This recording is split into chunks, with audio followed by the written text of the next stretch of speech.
لقد صدق الله رسوله الرؤيا بالحق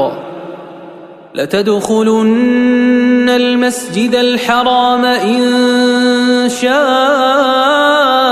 الله آمنين محلقين رؤوسكم ومقصرين لا تخافون فعلم ما لم تعلموا فجعل من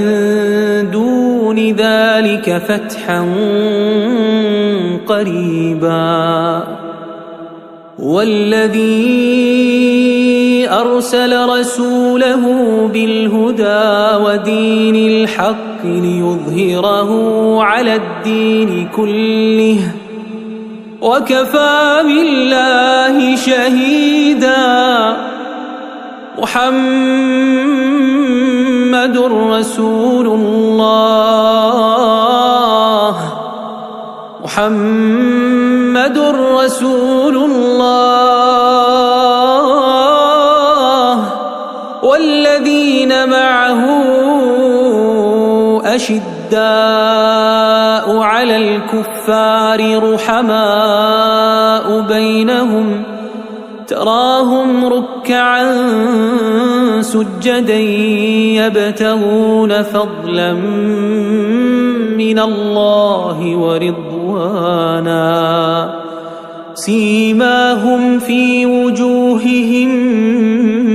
من أثر السجود ذلك مثلهم في التوراة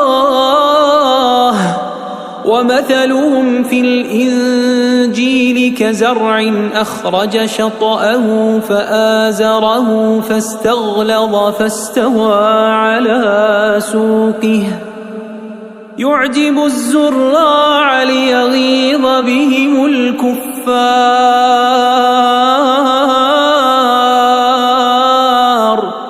وعد الله الذين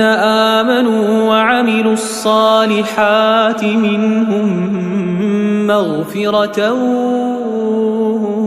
وأجرا عظيما.